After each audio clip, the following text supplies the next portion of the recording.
You're listening to the Good Question Podcast with Richard Jacobs. Our goal is to make each of our guests exclaim, that's a good question. I don't know the answer. Because when that happens, it means you, the listener, may be inspired to learn more beyond the interview and to ask great questions yourself that lead to new insights. In this podcast, we cover historical and current anthropology, comparative religion, and history. Welcome, and let's get started. Hello, this is Richard Jacobs with the Good Question Podcast. I have a very important guest today, Kristen Jenson. She's the founder of Defend Young Minds, and she's the #1 best-selling author of Good Pictures, Bad Pictures, and also Good Pictures, Bad Pictures Junior. Her books are about, kids, teenagers, younger kids that are exposed to a lot of nastiness online, pornography, pictures depicting horrible things, videos, etc. And her book addresses it. And I think that's a really, really important topic. I have teenage children. They're probably too late for them and based on what they've seen, but I didn't realize that young kids can see these things and, it causes them problems. So anyway, I don't want to spoil it, but welcome, Kristen. Thanks for coming. Thanks, Richard. It's so great to be here with you. If you would tell me some background, how did this even come across your radar in your life? Yeah, I never planned on this. Honestly, this was not one of my, dreams to write a book about pornography for children. But I moved to a new town and I met a woman who had a large family and she was doing everything she could to protect these kids. She was homeschooling them and all these things because she had been sexually molested as a child and she didn't want any of those bad things to happen to her children. But along came the internet and her oldest son got into pornography. And it really fueled the child-on-child harmful sexual behavior that he acted out on his younger brothers and sisters. So from the 14-year-old down to the 4-year-old. And one night we happened to be talking. She told me this horrible story and all of the fallout from it. And I woke up the next morning and I just had this persistent thought that, there needed to be some way to warn the young children because I could see that kids were getting exposed to pornography. They were acting out on each other and also getting addicted to it. And so I started looking. I thought, well, I'll find a book for her because I'm sure there's a book about it and that she can read to her younger kids and warn them. But I couldn't find anything. So this was back in 2011, right? And the more I learned about pornography, the more I realized there needed to be a resource like this. So that's when I started to write Good Pictures, Bad Pictures. One thing I noticed is, it does talk about pictures and it's great in how it does it, but there's a ton of video online now. So are you going to do a separate book like Good Videos, Bad Videos, or is this effective enough with videos and pictures for kids?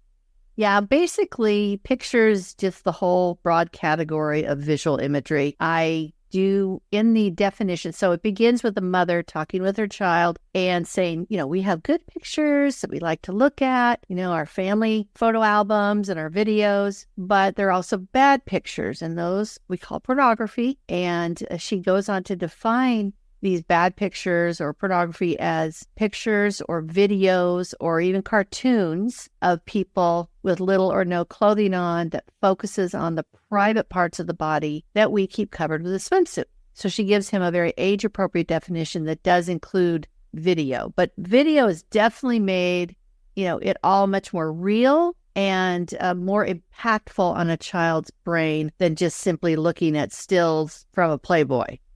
Okay. So again, you see that videos are less impactful, more impactful, or? No, videos are more impactful for sure. And they are included in the definition in Good Pictures, Bad Pictures. So all of the visual material content is impacting children. The full color, high speed video that they can see online through apps, is all impacting their young minds at a time when they're very vulnerable to it. And they don't have the ability to really distinguish, especially as young children, between what's real and what's fake. And even as older children, they don't understand that this doesn't really represent the kind of sex that, their parents may be having or that is normal. They see this as real. And there's studies that prove this, that a majority of kids look at pornography as real and as something to imitate.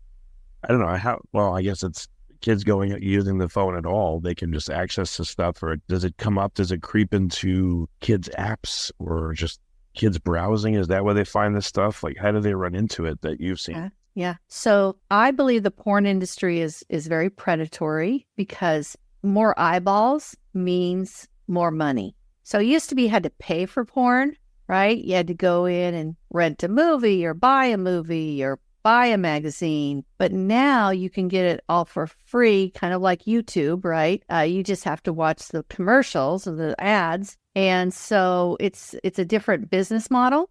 And so kids, you can see a lot of it on YouTube. You can see a lot of it on all the different, Pornhub and all these different websites. But kids run into it through social media. The majority of them that are allowed on social media as kids, they also get it through video games. Any app that they have access to, there's usually a backdoor to the internet. And kids talk to each other. They share these things. They know how to find it. They know where to find it. And like I said, they share. I mean, when I was a kid, I found a Playboy magazine on my dad's, bedside table. And I looked. I was very curious. And who did I show it to? My little sister. Like, it's just normal for kids to share when they find something new and exciting. So kids often are the ones that are exposing other kids to pornography. And if no one has warned them, you can understand why this is happening. They just don't have an innate, they don't know. They may feel like this is bad, especially if they see violent porn, which is the majority of what's out there now. But they don't know. They don't know what to do with it. They don't have the vocabulary to talk about it. And they certainly aren't going to run to their mom and let her know that he's been looking at, it's just not a comfortable thing for them to do. So they don't. They keep it hidden. And then that can run into developing a dependence on it and an addiction. It's highly addicting. How could kids be addicted to it? I know a lot of adults are. How could kids be if they don't necessarily have the drive, or if they're not, at the age of puberty, et cetera? Yeah, I know. Isn't that is a misconception out there that kids will not develop a dependence on this. Now, not every child will, obviously, but I have talked with several therapists who tell me that, like one I recently talked to this past year who is treating a 6-year-old for a full-on porn addiction. So do they watch it? But I mean, do they get graphic here? It does awaken their sexual center. So you can awaken that sexual center prematurely in the brain. And now it may get worse. I have heard of kids where they saw something at age 7, and it wasn't until they were 10, 11, 12 that they actually went back and looked for it. But it opens up this curiosity in their mind. And if no one warns them about it, then they have no reason to not follow their curiosity. So that's why I really advocate for warning children earlier rather than later, so that the kids have a chance to make a good decision. If they aren't warned, they'll be caught off guard. And I don't know about you, Richard, but I don't do well when I'm caught off guard.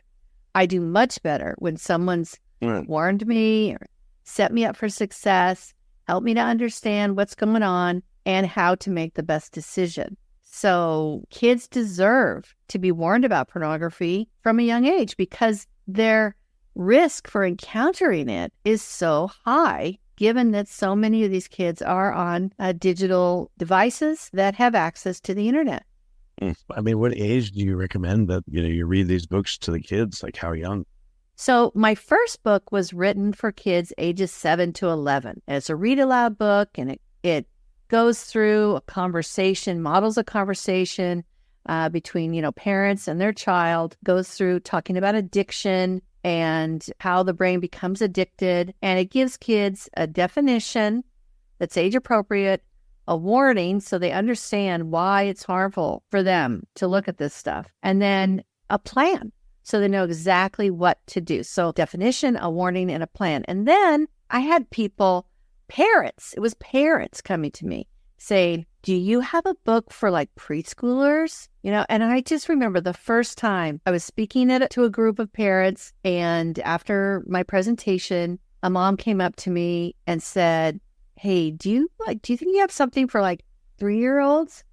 Like, what? It felt like she punched me in the gut. I was just shocked. But then I looked around and I saw every 3-year-old's on an iPad or a tablet or using their parents' phone. And I realized these parents absolutely know what they need. So that's when I wrote Good Pictures, Bad Pictures Junior, which is for kids ages 3 to 6, 3 to 7. Some parents even start at 8, and then they'll go to the older one. But the main thing is, as soon as a child has any access to the internet or a digital device, they need to have a gentle warning, about the dangers. Like, when your kids were toddlers, you warn them, don't run out into the street. You train them not to. Stop at the curb, right? Look both ways. Hold on to mommy's hand or daddy's hand when you cross the street. So we train them not to run out into the road because there might be cars that can harm them. But we aren't training kids as they run out into the internet superhighway that they can get, hurt by not only predators, but by pornography. Can you tell if a child's, looking at it? Like, are there any indicators in their behavior that are tells? For some, there are, but it is easy to hide. So I'll tell you a story. When I was writing this book, when I was writing Good Pictures, Bad Pictures, I just had this thought. I should go next door to my neighbor who had 3 sons and just tell her about my project. And when I walked over there and, I was talking with her in her kitchen, and when she heard what I was doing, which was, sounded crazy at the time, her mouth just opened, her jaw dropped, and she said, Kristen, first of all, do you know my background? And I'm like, no. She says, I'm a counselor. I'm a social worker. I have worked with kids that have been exposed to pornography, but something came up with a friend of mine that has had me losing sleep at night. And she said her friend told her that the 8-year-old daughter, when she turned 8, they had the birds and the bees conversation about sex, and then gave her an internet-connected device with a screen. And she immediately did what she had seen her parents do, which was look things up on the internet, Google, right? And so she went to her browser and she looked up sex and then started watching pornography. And they noticed this difference. Now, this is years ago. This is over 10 years ago, okay? And unfortunately, it's only gotten worse. So she has, although there are some tools, so there's hope, but her personality changed. She used to be this vivacious, happy kid, social butterfly, whatever. She became very reclusive. All she wanted to do was go into her bedroom after school, because then that's where she was looking at pornography. And, she just became more dark and depressed and just, when her mother finally found out what she was doing and saw the horrific material that she was looking at, they got her to a counselor. And that counselor started, a process of helping that child understand, the harm of the material that she was watching. So first of all, one thing is girls are not immune. I mean, the porn industry woke up one day, hit themselves on the forehead and said, we have been ignoring half the population. And they realized they could make a lot more money if they tried to get women looking at porn. So that has been successful. And so unfortunately, girls do, look at pornography, are exposed to pornography, and many times they get to it through erotic literature. But they almost always end up with the video. So yeah, it is very important that we warn our children from a young age so they have the tools and the resources and the knowledge to reject it. Once, one of them is woken up prematurely to this, is the cat out of the bag? Like, are they able to be helped? Does therapy help them, and why and how does it help them? Yeah, I believe therapy does help them. And I will say, I'm not a therapist, but I've talked with many therapists and work with them. I would say that, once you ring the bell's rung, kind of. It's difficult to unring that sexual center of the brain. But kids can learn, for example, empathy. Like they can learn about why this material is problematic, why it's harmful. They can, like I said, gain empathy. For example, the harmful things that are happening in so much of the violent pornography, and I believe they can be helped through counseling, but it's always going to be a bit of a weakness, right? Any addiction, especially if it becomes an addiction, is always going to be something you kind of live with and are going to have to deal with, and you're going to have to be careful. So that's why I work so hard with the prevention side. Like you can't prevent kids from ever seeing it, but you can help them make better choices. If your child will come and tell you, if you open this conversation with them and your child will come and tell you, I saw this. And if you know how to respond, which we have a guide, we have a free guide for how to talk to kids about pornography on our website, defendyoungminds.com. We have one for a small price. It's like all of our best advice. It's like 80, 90 pages of our best advice for what to do when your child has seen pornography. And one of the things is stay calm, right? So if you can handle this calmly, then you have a much better chance of them opening up to you and telling you more and more, because rarely does a child admit everything the first time. They're testing you, right? They tell you something, and if they're also afraid, like I would, it's very shame and fear and all kinds of stuff. Yeah. And parents often feel the same emotions. So I always say, deal with your emotions first and then talk with your child about it. So you can do it in a calm way. Have any of these kids been followed longitudinally to see what happens when they become adults? Are they able to have normal relationships, or do they tend to become sex addicts, or lead to divorce more often, et cetera? Yeah. So I don't know of any studies, and I'm not sure they would be approved to take, 7-year-olds and then follow them for their, 7-year-olds who had looked at porn and follow them for the rest, for the next 10 or 20 years. However, there are many retrospective studies where you talk to people who talk about their experience and what it did to them and how it's harmed them. There are studies that show that, like, girls that look at pornography are at a much higher risk for risky sexual behavior at a much younger age. In fact, I'm pulling together a bunch of information right now about the mental health harms of pornography on children, on youth, on young adults.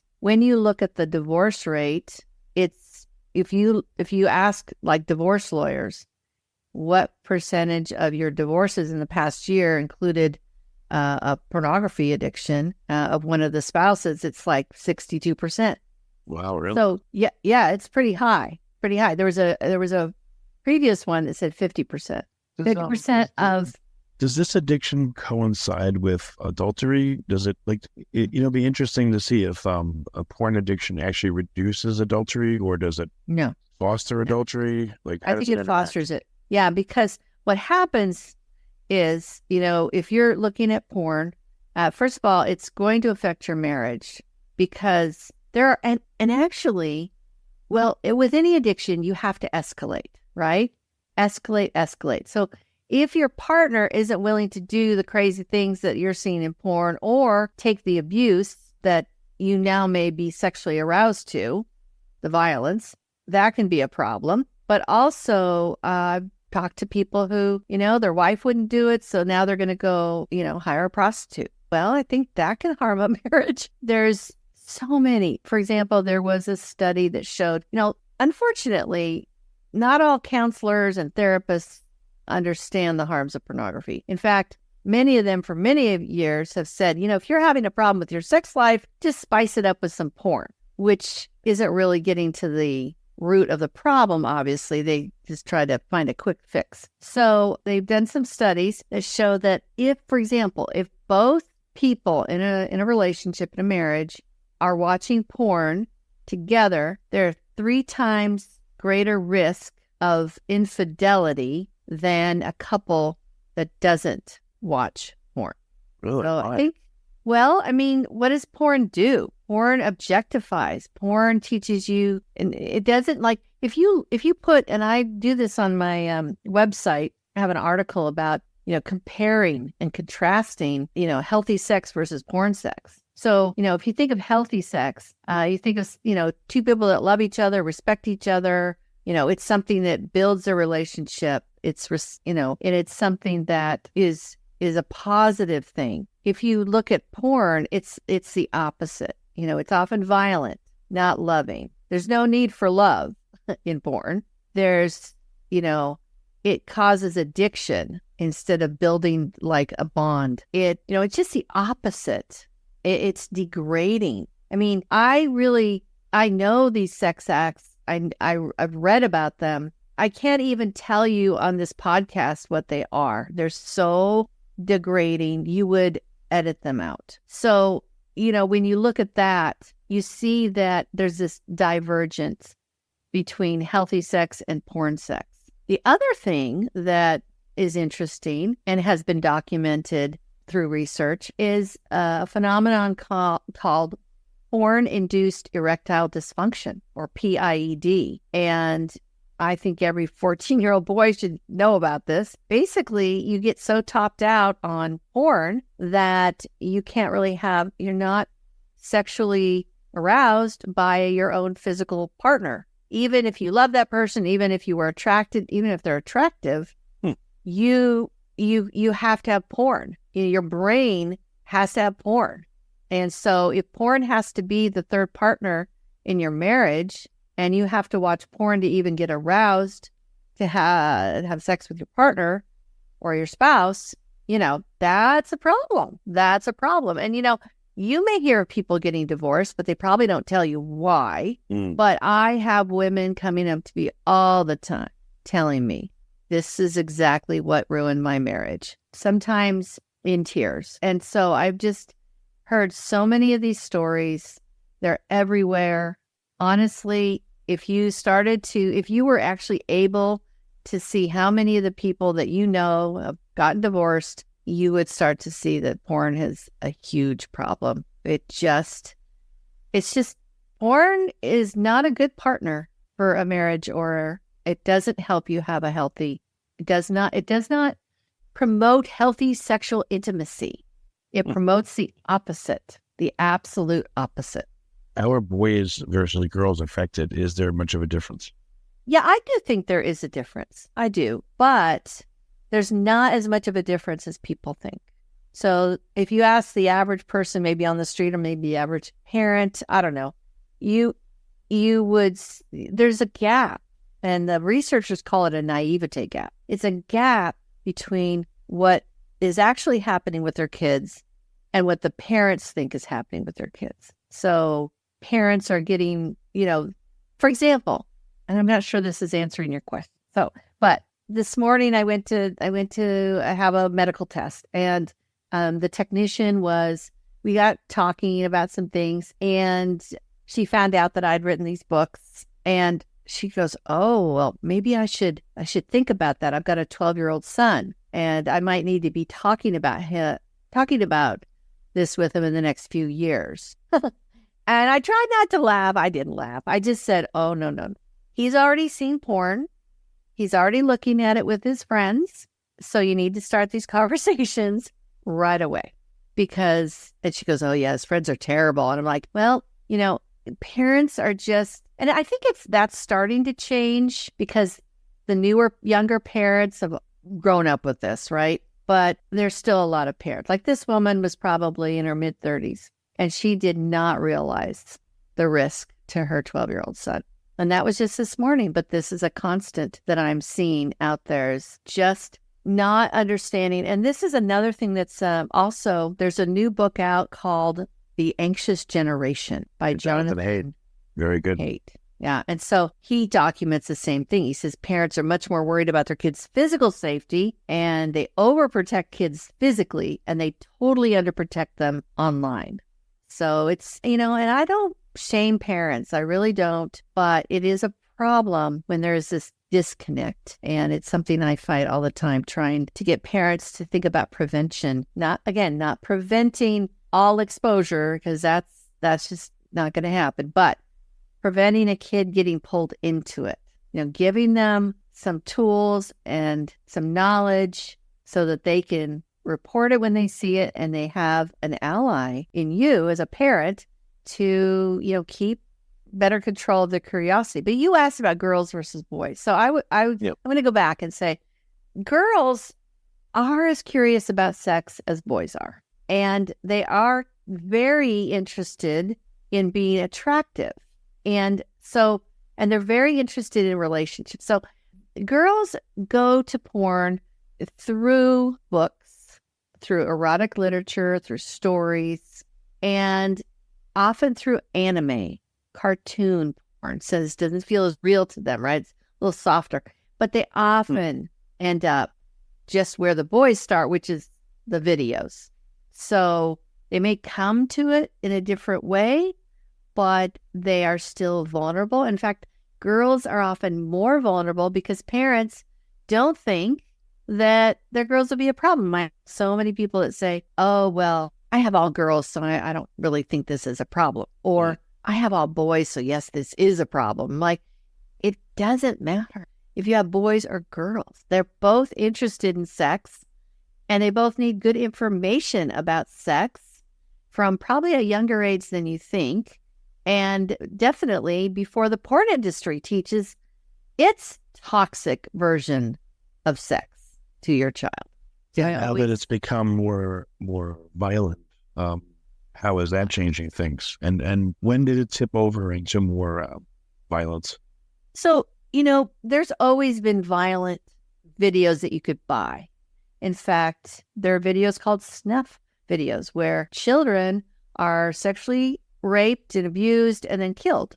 And that was called snuff video. So it's horrible, but that's been around since 60s, 70s, maybe even before. Yeah, there used to be, you had to get like a magazine. They didn't have that in the magazines. You had to go to a theater. Right. And, people so, are like, oh, that's the X-rated theater. Don't go there. Right. Right. It was so it used to be, you had to go seek it out. And it was behind, you're not going to let a kid go into that theater, right? You're not going to let a kid go into the back of the video, where you would go rent videos. But those, and you're not going to be able to purchase those really hardcore, violent, horrific kinds of videos. So it's changed. So it used to be, Playboy, and it was a centerfold, and that was considered pornography. Kids don't even see that as pornography today. Like, to them, that's just a nude, right? That's not pornography. And so the thing is, with any kind of addiction, right, you have to escalate. So pretty soon, you're drinking beer, and the alcoholics, they'll end up drinking, much harder stuff, right? To get the same kind of buzz, So it's the same with pornography. You may start out with some kind of vanilla or even like a still photo, but then you just you have to escalate to get the same level of arousal. And of course, masturbation, is all part of this. So it becomes this ingrained, habit. And then what happens is people use this to help them cope with, boredom, loneliness, anger, any kind, stress. So it becomes like your go-to method to cope with difficult emotions. And that's with any addiction. Once you start using something to cope with, your feelings, your mental health, issues, or your feelings, normal human feelings of difficult, negative feelings. Once you start using anything, then the mind learns, the brain learns, oh, this is good. I mean, at some point my brain said food, right? Like, honestly, I find myself going to food when I'm stressed. And that is something I fight because my brain at a very young age, when my parents were getting divorced, figured out that food could distract me from those difficult feelings. So this happens with porn and with kids. So kids are not bad. Porn just happens to be the perfect poison in so many ways. So getting back to, you're talking about the, how did porn get so violent? Well, you have to keep upping the ante. With the porn industry, they had to keep upping the ante because your brain seeks novelty. And that's one of the things that pushes dopamine, right? But with an addiction, what happens is there's all this dopamine coming across through the neurotransmitters. I mean, dopamine is a neurotransmitter, but it's coming across, through the neurons, through the synapses, across the synapses, and you get this flood of dopamine. Well, the brain knows it can't handle all that. It's too much. So it starts shutting down the dopamine receptors. So now you have to flood it with more dopamine to try to chase that high. And so the things that used to arouse you don't arouse you anymore. Now you're seeking, right, for something to arouse you. And that's, there's 32,000 flavors of porn. What is it? My daughter informed me that, one of the rules of the internet is if there is something, there's porn made of that thing. So there's just a lot of different porn out there, and it gets more and more extreme so that people can keep upping the ante. But it's become very violent because violence and sex increases the dopamine. And so it just spirals you into more and more extreme viewing. And people get to the point where, and this is something in addiction, it's called the want-like split. So you may want it, but you don't like it anymore, right? You may want it because the craving and the addiction is pushing you to watch a certain kind of porn, but you don't like it. You're ashamed of what you are watching that is arousing you, whether it's violence, whether it's, child sexual abuse material. There's this split. And so, but this is the problem. As I told you before, with the receptors, the dopamine receptors shutting down, then it decreases your mood. So now you're doing it just to try to feel normal. And that happens with all addiction. The receptors get shut down. There's too much dopamine coming across. They shut down, and now you're depressed. Well, now you're going to do this just to try to feel normal again and get that arousal. So it's, it really becomes, porn addiction is an addiction that is like every other addiction. It's just that the thing that causes the dopamine surge is coming through your eyes, and not through a needle or, through a substance. So where is all this going? What work is next for you to do? Where is all this headed? Okay. Well, I speak and I try to connect with parents. So we have social media outreach through our Instagram, through our Facebook, LinkedIn, and X. I developed a curriculum called Brain Defense Digital Safety, and it's for kids ages 7 to 11 to help them not only with pornography, but other digital dangers, and just choosing good digital habits so that they can have a happy, healthy life and include all the good things about the internet and, the digital age, but, not suffer the harm. But I'm working right now on a couple of projects. One is a good pictures, bad pictures for girls, because again, I want it to be out there and I've had parents ask me for this book for quite a few years, actually. So I'm writing that. And then I am writing a book. My next project, well, I've got several.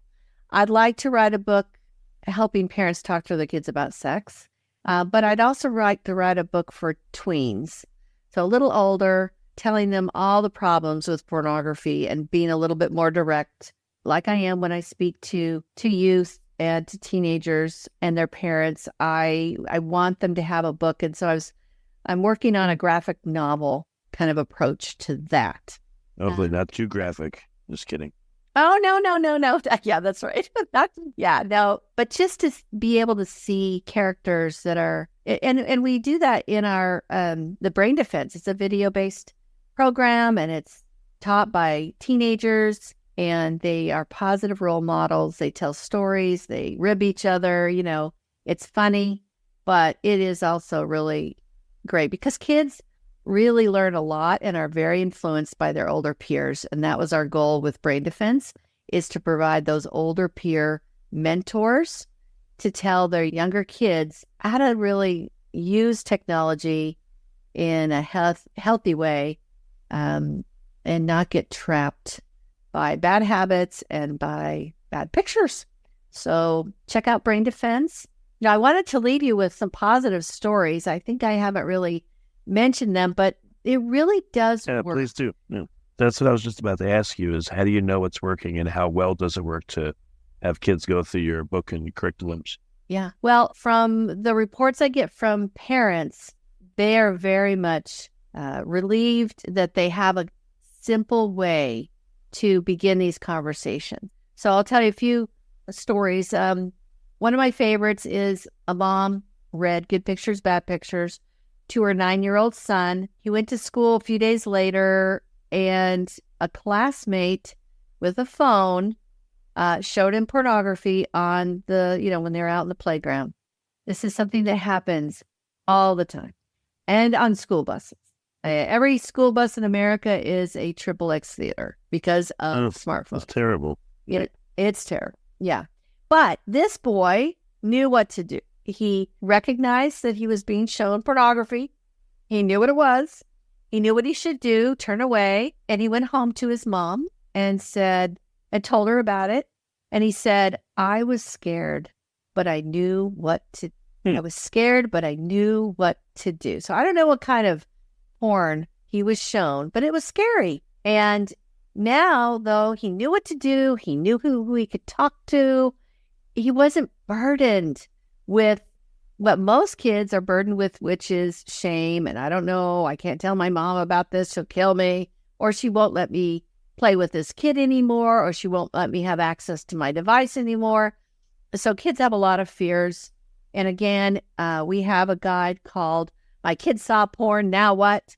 On defendyoungminds.com that you can check out. The other story I wanted to share was a story that shows, and like I said, I have many, many stories that show that when you teach kids a definition, a warning, and a plan about what to do when they see it, and what it is and why it's harmful and what to do when they see it, they can and do come and talk to you. So that's great. As a parent, now you can intervene. Now you can coach them. Now you can debrief them, right? And encourage them. Go over the principles in Good Pictures, Bad Pictures. Go over, the plan with them and thank them for doing what they did. Give them all kinds of, attaboys there, because that is really what you want. You want them to come and tell you when they've seen something. Keeping it a secret often leads to a fracture in the relationship. So the other story I wanted to share with you is one that you might find surprising, but children who are warned about pornography now are warned about the number one grooming tool of sexual predators, which is pornography. So they're safer from hands-on predators, and even sextortion. But let me tell you, a mom read her 6-year-old son Good Pictures, Bad Pictures. A little while later, they were invited to go to a friend's for dinner. And seems like a very safe place. They're with friends. They know these people. They go over there, but these friends are having some renovations done, and all of the kids' toys are in the basement at the bottom of the stairs. So they could all run down, grab a toy, and come back up. Well, this little 6-year-old boy is run down. He's, is looking for the right toy to play with. And apparently he's alone, because up comes a man who is renting the basement apartment. He shows him on his phone gay porn, and he starts talking to the boy about how fun this would be and grooming this child. Well, this child could recognize it. Like, that's pornography. He knew that no adult or no child should ever show him pornography, and that he knew exactly what to do. So he went upstairs, told his mom. He knew that she was going to be okay with him talking to him about this. She had opened the door, right? And so that saved him from Thank God. a woman coming up to me. She looked at my book and she said, "This book saved my grandson from sexual abuse." And I remember thinking, wow, because this was early days, right? And I'm just like, really? But then I started to hear more and more stories and realizing kids are safer from all forms of sexual exploitation when you start having these talks earlier, sooner. Sooner is safer, so they can be protected and they know what to do and they're not caught off guard. And so I really do believe that this enhances the safety of children. Also in Good Pictures, Bad Pictures, we talk about, and especially in the junior one, we talk about 5 safety rules around, don't take pictures of yourself and don't show them to other people because this is harmful. And basically nipping this whole sexting thing in the bud, because kids, unfortunately, are being sextorted to do this, and not only for, pornography, but for money as they get a little older, for money. And so all forms of sexual exploitation are linked. And when we protect children from pornography, we also protect them from sexual abuse. We protect them from child-on-child harmful sexual abuse, and we protect them from sextortion. So I think this is a wonderful gift that we can give our kids, and we can start early to do that. And I know that they will have the choice to make a good choice. They'll have the information to make a better choice if we begin these conversations at a young age. Well, that's good. I guess last thing is, this may seem counterintuitive or maybe absurd, but what if you were to link up with, people that were former porn stars? Maybe they want to undo the harm that they've done to themselves and to other people, and maybe they would actually be a good voice to add into your, to your work. Yeah, actually, I have. Well, one of them, his name is Joshua Broom, and he was like Mr. Porn Star. I like to say porn performer. Seems like every porn performer is a star, apparently. But anyway, he was a porn performer, very well known. And a lot of these people just become sick at heart because there's just such an emptiness. And several of them have spoken up and stopped doing what they're doing and have started to try to help parents and help people who are caught in this trap. So yeah, Joshua Broom, check him out. He's really working to turn, do what he can do to undo some of the harm that he may have caused.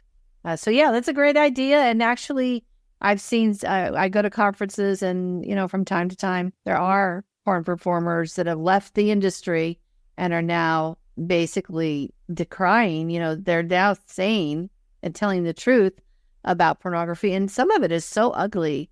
These are some of the best people to do it, because I think people would be influenced very heavily by someone that was in it. I wouldn't see they would say, "Oh, what do you know?" Because they know they were in it, they participated in it, and they can speak literally from the heart and really impact people. Yeah. So yeah, and some of these people, like I said, they speak out, they start their own, nonprofits, they are write books, they like I said, speak at conferences. I've heard many of them, but some of them they're wounded souls, and it's a lot to heal from that. So better that our kids never get into it, but as teens we could talk to them. I mean, lots of these porn performers, especially the women, are drugging themselves so they can get through the scene and the shoot, because it's painful. Yeah, it's very painful, very violent, and disgusting. The things that they're asked to do, I mean, honestly, are revolting and nauseating. So I think that, again, the average parent out there might not know, especially the average mom might not know, what are some of the very common porn acts. And so, yeah, and we don't want to put all this ugliness, out there for a child. That's why Good Pictures, Bad Pictures is very comfortable, very easy. It talks just about, addiction, and warns them on a level that is not going to pour all this horribleness into their brain. But as kids get older, we can talk about how pornography is linked to sex trafficking. And how fair is that? Kids want a just world. And, if you say, anytime you tap or click on a link that goes to a porn site or pornography, you are actually voting for sex trafficking because they are linked. So many people that are sex trafficked, they make porn videos of and upload them because, hey, you can make a lot of money on a sex trafficked, victim. You can make a lot of money. You can make way more money if you video them being raped and put that up on Pornhub or whatever. So it's just smart business, So that's what's happened to so many. And there are now some legal things that they're trying to pass, some legislation so that these big platforms have some accountability for what is uploaded on them. Right now, there's a loophole in the law that they don't have to be responsible for what's on their platform. And at least in the United States, in Europe, that's starting to be over with. But here in the United States, there's still quite a bit of work to be done in that arena. So anyway, there's progress being made, but we need to protect our children. No child deserves to face the porn industry alone, and they deserve to be warned and to be given a defense against pornography and other forms of sexual abuse and sexual exploitation. Well, very good. Kristen, thank you very much for what you do. It's very important. As a parent, I think it's incredibly important, and for society too. So again, thank you so much for what you do. And for listeners, can you repeat where they can get your book and resources and the names of everything? Yes. So go to defendyoungminds.com. You can download our free guide, How to Talk to Kids About Pornography. You can download several other guides that we have that deal with specific challenges that parents are having right now. And also, what happens when you find that your child has been exposed to porn or is seeking it out, how to respond in a helpful, positive way. That guide is called My Kids Saw Porn, Now What? And then you can always buy the books on Amazon. They're #1 bestsellers on Amazon, so they're always there. We also have a book for therapists called Guidebook for Counseling Kids. So that's there for any of your audience that counsels children or works with children in any capacity. So yeah, I would welcome people to join us on our Instagram or Facebook or whatever, X and LinkedIn. We are there. We are really putting out this message. We have quite a large following on Instagram, and we are so grateful for the parents and the professionals that support our work. And I just want to say that even if you have teens and older kids, it's never too late to start these conversations. It's never too late to shine light on the darkness of pornography. Well, very good. Again, thank you, Kristen, for coming on the podcast. I appreciate it. Thanks so much, Richard. Thank you for listening to the Good Question Podcast. Please email support@thegoodquestionpodcast.com if you have any referrals to great guests for us to interview. Visit thegoodquestionpodcast.com to hear more interviews. And please help us spread the word by rating and reviewing us on Apple Podcasts, iTunes, Spotify, YouTube, or wherever you listen to this podcast.